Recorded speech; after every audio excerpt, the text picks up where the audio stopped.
Hi everyone. Okay, guess what? I'm gonna make carne enchilada with the leftover pork chops, and I'm calling it that because usually when we're blending chili to make carne enchilada, my mom used to get it, and a lot of the chili that she would blend, she would have a lot of the peel left in it. You know, the pejo. And so Jesse blended this with pejo still in there. So I thought it's gonna make a perfect carne enchilada. So I diced up my pork and that I had left from the pork chops that I had left. And so I diced it up, and I'm just going to kind of make a little carne enchilada, a little different with diced up pork. Welcome to Margaret's Kitchen, comida de mi familia, tu sangre es tu sangre. And so here we go. I'm not letting you see me. I'm just kind of just doing this. I just want you to concentrate on the chili. So I had this pan that I had the papas in, that I had fried papas in. I have there's a little bit of oil left in here. And then after I'm done with the papas, I always fry my eggs in here. So it's a nice seasoned oil right now. So that's what I did. But anyway, so I'm going to put the chopped up leftover pork in there. And I'm going to just cook it up, a little bit, just get it coated with the oil that's left in here, that was left in here. And so I thought, oh, you know what? That'll make a perfect, carne enchilada diced up rather than. And usually when I make carne enchilada, I usually get some flat, like we call them stequitos. That's what my mother would call them.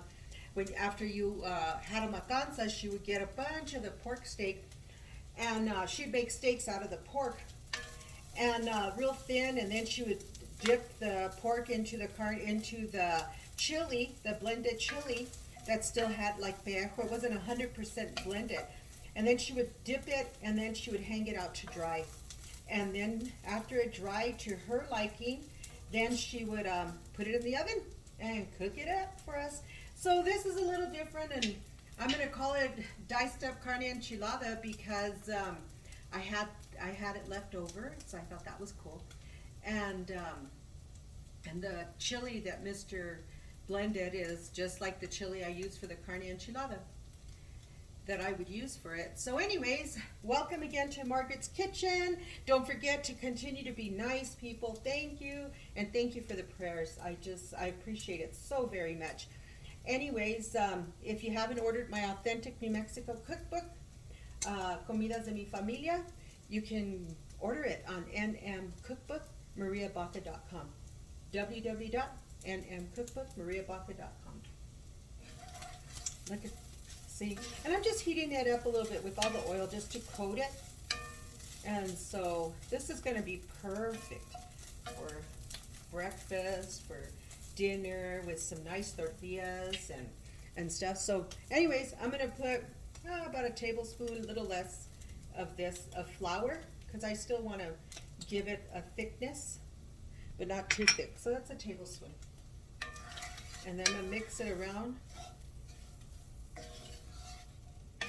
and just let it coat. Let it burn a little bit, And then I'm going to add just a little bit of oil because there wasn't a lot of oil. So I always have oil in my can. So just a tablespoon of oil. Can you hear that sizzle? Yeah. And if it was my grandma, she would have put the whole thing of oil. But anyway, she made the bomb food too. So it's just a little bit. So I always have oil in my can. It's that bacon grease. So that's what I'm doing there. And then I'm going to add my chili. And right here is just under 2 cups. And I'm going to put, this is a half a cup of water.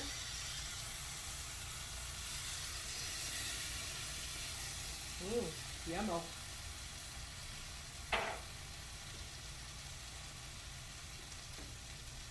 I'm going to have a little bit more water just in case I need it.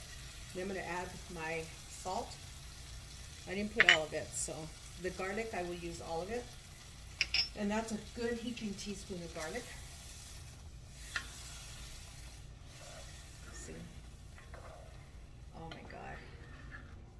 Look at how good that looks. Looks good already and it's not even finished. And I will put just a little bit more water. It's like a third of a cup. So we're gonna let it come to a boil and then we're gonna let it simmer. And we'll let it simmer for about 15, 20 minutes. But letting it come to a boil. And you see when you do that, it tastes so good. So delicious. Let me stick my finger there so I can see salt. I'll put a little bit more salt. I'll just put all of it.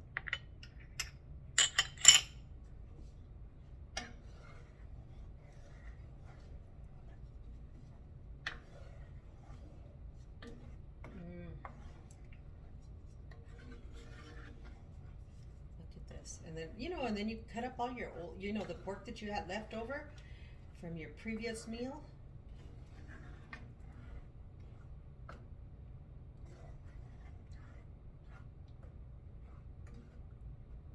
Oh, yum.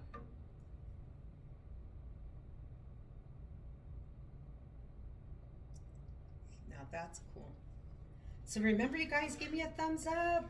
Share my channel with everybody and ask them to subscribe to my channel.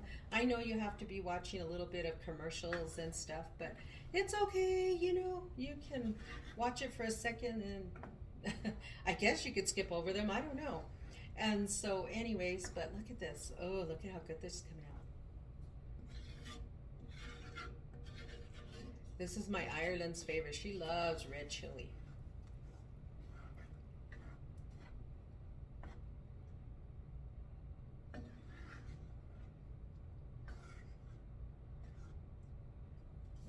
Nice, huh? See how it's coming to a boil?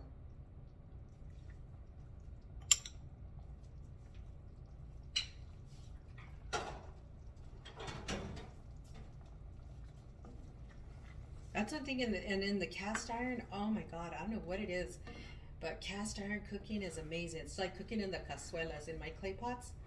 Oh, it just has that amazing flavor. Look at that. See, it's thick. And I am gonna add the rest of the water.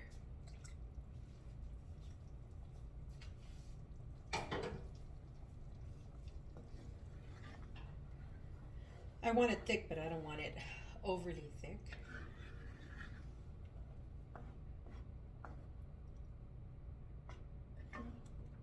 And this is just a small little blurb for me. Just so you guys can see. Or a short, as they call it. So like I said, this is just made with the leftover pork chops that we had from a previous meal.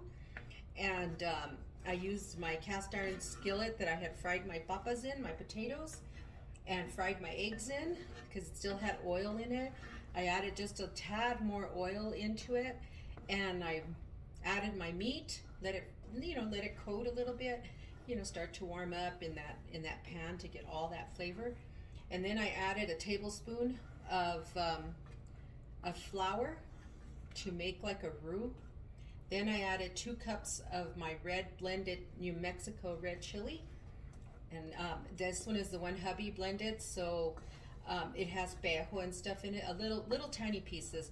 And that's perfect when you're making the carne enchilada that you dry out and you hang in the line and stuff. So then you cook it in the oven and oh my God, those steaks come out so good. But anyway, so what I did is I just put it into this pork and added a teaspoon of salt, teaspoon of garlic powder, and stuff, and then added half a cup of water, and then let it come to a boil, and then let it simmer, which it's boiling now. Then I'll let it simmer on low. Look at that, and now it'll have that perfect thickness. Look at that. See? It's just nice and thick. It's not runny. And that's what you want. There it is, see? Wasn't that quick? And you know what? If you have some beans, some fresh made pinto beans, oh my God.